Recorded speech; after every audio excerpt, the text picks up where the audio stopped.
phar boy velo ril tram tui ha la lo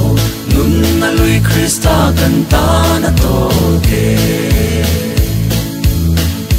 Krista cross tu atang in ram le nam sakol kan khai til nung pali a ding in ram no kan zui se nun na lui tui phim Krista kan in kan do kan tla le ui angin ei tu in tu zong in kan phar boy velo ril tram tui ha la lo nun na lui Krista kan ta na to ke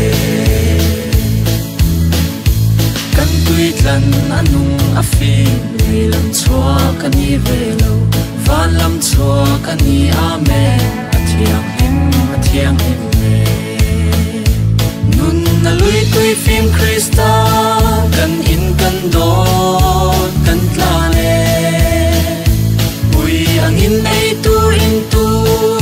zong in kan phar boy velo ril tram tui ha la lo nun na lui Krista kan ta na to ke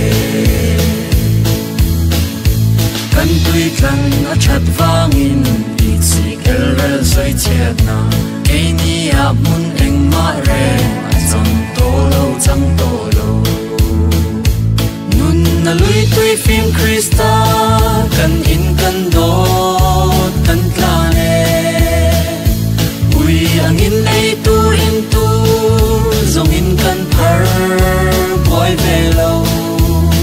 ril tram tui ha la lo nun na lui Krista kan ta na to ke hallelujah hallelujah hallelujah hallelujah hallelujah hallelujah hallelujah amen amen amen kan pu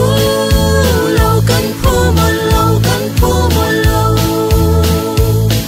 kan pu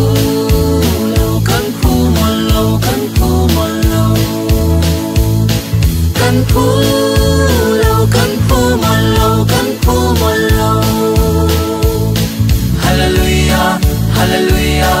hallelujah hallelujah hallelujah